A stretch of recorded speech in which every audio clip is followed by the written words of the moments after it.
Hello friends, आप देख रहे हैं आपका चैनल शेयर बाजार विद आयुष। और दोस्तों, इस वीडियो में चर्चा करेंगे यूनिपार्ट्स इंडिया आईपीओ के सेकंड डे सब्सक्रिप्शन के बारे में। दूसरा दिन किस प्रकार का सब्सक्रिप्शन आया है, कितना रिटेल के द्वारा, कितना एचएनआईज के द्वारा, कितना ये आईपीओ भरता हुआ नजर आया, वो हम चर्चा करेंगे इस वीडियो के अंदर। एंड डेफिनेटली ग्रे मार्केट क्या चल रही है करंट, वो भी जानेंगे। तो एक इंपॉर्टेंट वीडियो होने वाला है, तो पूरा ज़रूर आप देखिएगा। फ्रेंड्स, फर्स्ट टाइम अगर आपने चैनल को विजिट किया है, चैनल को ज़रूर सब्सक्राइब कर लीजिएगा। So friends, Uniparts India IPO का सेकंड डे कंक्लूड हो चुका है, सेकंड डे खत्म हो चुका है। और कल ये बात ध्यान रखिएगा, लास्ट डे इस आईपीओ का बचता हुआ नजर आएगा। सो फ्रेंड्स, 548 से 577 का प्राइस बैंड है। 10 रुपये की इसकी फेस वैल्यू है। 835 करोड़ का इशू है, पूरा 835 करोड़ का नहीं है, ये बात भी आप ध्यान रखिएगा। बिकॉज 835 में से कंपनी ने ऑलमोस्ट 250 करोड़ तो अपने एंकर इन्वेस्टर से जुटा लिया है। तो बाकी जो बचा हुआ है वो यहाँ पर आपको नजर आएगा। ऑलमोस्ट 581 करोड़ रुपीस का जो शेयर्स है वो भी बचे हुए हैं, जिसमें जो 50% है वो रिटेल कैटेगरी के लिए।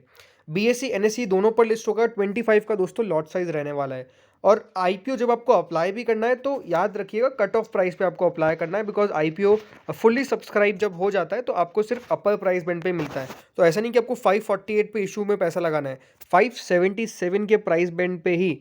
नहीं तो कट ऑफ आता है, वहाँ पे कट ऑफ पे क्लिक कर दीजिएगा, फिर आपका जो यहाँ पे आईपीओ है वो लग जाएगा। और कट ऑफ प्राइस पे अप्लाई करना चाहिए हमेशा आईपीओ। सो फ्रेंड्स, जो कल का दिन था, जो फर्स्ट डे था, वो सब्सक्रिप्शन बहुत ज़्यादा खास नहीं था। बिकॉज ओनली 0.58 टाइम्स 58% कल इशू भरा था। उसमें से भी अगर आप रिटेल कैटेगरी देखेंगे तो नहीं भर पाई, पूरी 77% ही भरी।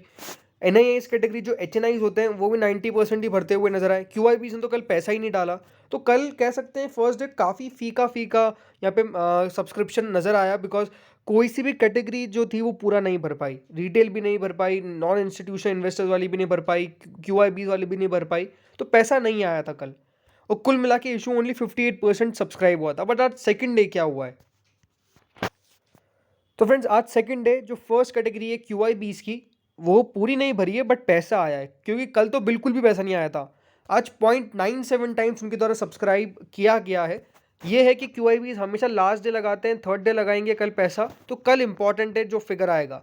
आप क्यूआईबीज को तो कह सकते हैं कि वो पैसा नहीं लगाते हैं, क्यूआईबीज एनआईज। तो क्यूआईबीज का 0.97।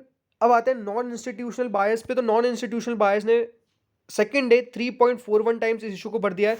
एक अच्छी बात क्या है कि इनकी कैटेगरी फुली सब्सक्राइब हो चुकी है, ये अच्छा सब्सक्रिप्शन है। दूसरी बात, 3.41 में से जो बिग एनआईज है, जो बड़े एचएनआईज होते हैं जिनकी बिड 10 लाख से अबव होती है, वो बिग एनआईज की कैटेगरी में आते हैं। उनके द्वारा 3.14 टाइम सब्सक्राइब किया गया है। और जो स्मॉल एनआईआईज है जिनकी बिड बिलो 10 लाख की होती है, उनके द्वारा 3.96 टाइम्स इस इशू को भर दिया गया है। तो एचएनआईज के द्वारा कह सकते हैं कि सेकेंड डे सब्सक्रिप्शन ठीक ठाक निकल के आया है। बहुत बेहतर भी नहीं है बट ठीक ठाक भी हम इसको कह सकते हैं। अब आती है दोस्तों रिटेल कैटेगरी। रिटेल कैटेगरी ने जो थर्ड डे सब्सक्राइब किया है, कल पूरा नहीं भरा था इशू, लेकिन आज 2 टाइम्स पूरा भर दिया है। तो 2 टाइम्स ये इशू जो है वो सब्सक्राइब हो गया है बाय द रिटेल कैटेगरी। अब ये भी अच्छा सब्सक्रिप्शन है। रिटेल इन्वेस्टर्स के द्वारा जो पैसा है वो अब आपको आता हुआ नजर आ रहा है। 2.01 टाइम्स इस इशू को रिटेल कैटेगरी के द्वारा भर दिया गया है। ये बहुत अच्छे संकेत है। तो इशू के अंदर पैसा तो आ रहा है, तो अप्लाई करना चाहिए। क्योंकि आज टोटल मिला के जो सब्सक्रिप्शन हुआ है वो हुआ है 2.02 टाइम्स। 2 टाइम्स ये आईपीओ भर गया है। पहले और दूसरे दिन का कंपैरिजन अगर आप आज नजर डालेंगे तो साफ साफ है कि सेकंड डे ज़्यादा पैसा आया है। पहले दिन तो बहुत कम पैसा आया था, लेकिन सेकंड डे यहाँ पर हर एक कैटेगरी के द्वारा एक अच्छा पैसा जो है वो डाला गया है हर कैटेगरी में। सो क्या इस इशू के अंदर अप्लाई करना चाहिए? सी, यूनिपार्ट्स इंडिया की ऐसा नहीं है कि अपनी कोई दिक्कतें नहीं है, अपनी कुछ दिक्कतें हैं, इसमें कोई डाउट नहीं है। बट ये है कि कंपनी, हर कंपनी के अंदर देखिए थोड़ी बहुत दिक्कतें आपको देखने को मिलती है। तो अच्छी बात यह है कि अब जो चीज़ें हैं वो सुधर रही है, वो बदल रही है। और यही अगर बदलती हुई नज़र भी आ जाएगी, बिकॉज इनका एक बिजनेस मॉडल अगर आप समझेंगे तो इनका जो बिजनेस मॉडल है, जिसमें एक आती है जो सेल्स आती है आउटसाइड द इंडिया, जैसे इंटरनेशनल सेल्स ही कहते हैं।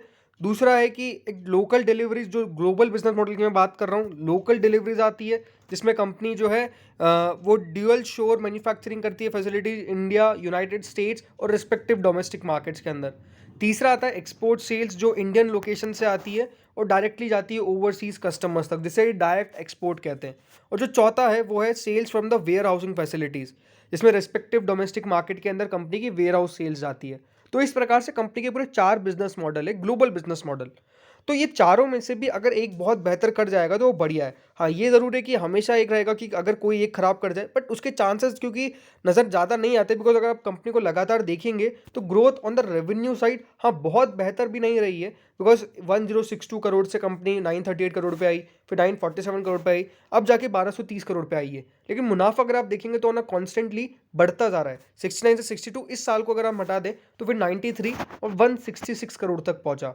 बोरोइंग्स कंटिन्यूसली कंपनी की कम हो रही है, और अगर कंपनी ये जो पैसा है वो बोरोइंग पे लगा देती है, वैसे तो देखिए कंपनी ने ये कहा है कि क्योंकि ये पूरा का पूरा ओएफएस है तो वो बोरोइंग पे जाएगा नहीं, बट ये है कि आगे चल के अगर कंपनी ने अपने बोरोइंग पे काम किया और अपने आप को एक डेट फ्री बना लिया तो एक बहुत बड़ा पॉजिटिव साइन होगा। बिकॉज जिस प्रकार से कंपनी ने अपनी बोरोइंग घटाई है वो अपने आप में एक बेहतर बात है।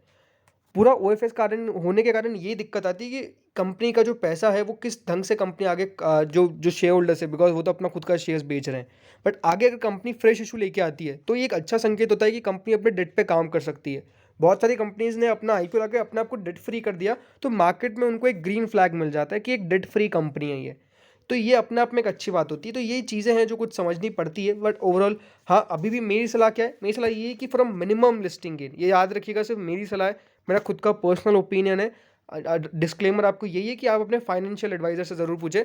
मिनिमम लिस्टिंग गेन के लिए ज़रूर इस इशू के अंदर पैसा बन सकता है, ये बात आप ध्यान रखिएगा। मिनिमम लिस्टिंग गेन अगेन, अब मिनिमम आपकी परिभाषा क्या है, मेरी परिभाषा क्या है, वो बिल्कुल चेंज है, राइट। मेरे लिए क्या है कि 5 to 15% का एक मिनिमम लिस्टिंग गेन हो सकता है। किसी के लिए होगा कि कम से कम 20% मेरे लिए मिनिमम लिस्टिंग गेन है, 30% मेरे लिए मिनिमम लिस्टिंग गेन है। मैक्सिमम अभी ऐसा नहीं कि 100% ऊपर लिस्ट होंगे आईपीओ, ये बात भी आपको ध्यान रखनी है। अभी जो आईपीओज है वो आपको इसी प्रकार से लिस्ट हो रहे हैं, तो एक मिनिमम लिस्टिंग गेन 5 to 15% ही बैठता है। करंट ग्रे मार्केट कितनी है?